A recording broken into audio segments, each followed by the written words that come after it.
So our top story is more drama in the textbook dumping case, and the UN redeploys its forces in the DRC. Good afternoon, I'm Vignesh Naidu. The suspect who allegedly dumped 700 textbooks at Giyani in Limpopo has been rearrested shortly after being released on bail by the local magistrate's court. His second arrest is in connection with a pile of books found dumped in the bushes on the Khapane Politsi Road outside Zanin. The suspect, Sakani Kubai, is being linked to the incident. 2 weeks ago, 2 piles of books were found dumped in the Giyani area. The incident happened after thousands of learners spent 6 months of the academic year without textbooks. The SABC's Jabulani Beloy. He was arrested in the presence of his legal representative. He is being linked to the incident of dumping of books outside Zanin. He had earlier been arrested for the alleged dumping of books in the Giyani area. During the first incident, Kubai has been granted 2,000 rand bail. He will appear in court again on the 3rd of August.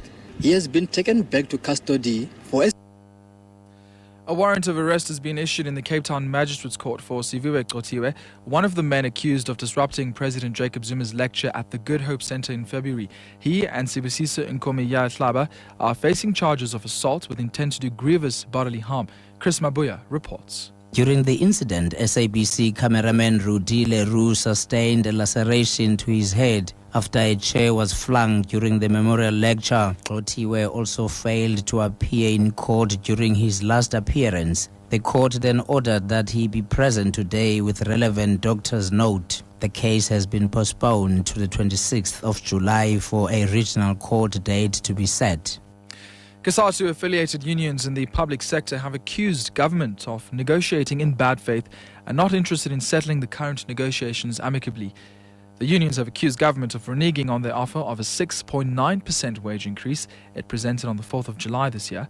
COSATU says it was surprised when government reverted back to their wage offer of 6.7% during yesterday's meeting at the Bargaining Council. COSATU is demanding a wage increase of 7.9%. Chief negotiator Mugwene Maluleke.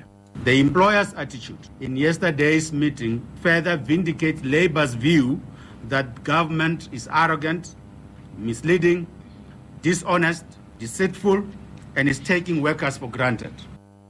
Northwest Premier Thandi Modise has apologized to the family of the protester killed during a service delivery protest in Mahikeng last week.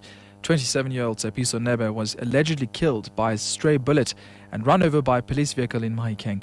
A pathologist report on the cause of Nebe's murder will be released tomorrow.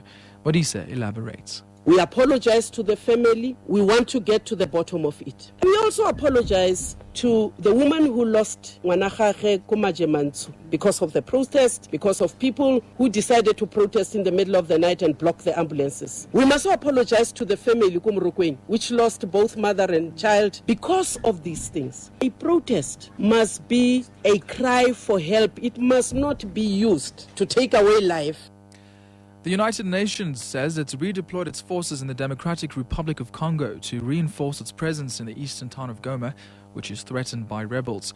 The UN Special Representative in Congo, Roger Mies, says he's absolutely determined to protect population centers from fighters of the M23 movement. We have since the beginning, and we are continuing to make adjustments in deployment, including bringing personnel that are available from elsewhere to locations, and that certainly includes some from Kinshasa. And finally, former Proteas wicketkeeper Mark Boucher has arrived at a Cape Town International Airport from London.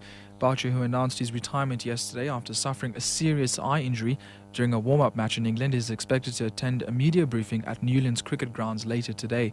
Cricket South Africa will also pay tribute to Boucher, who served the country as an international cricketer for 14 years. Boucher's replacement behind the stumps is also likely to be announced at the media briefing.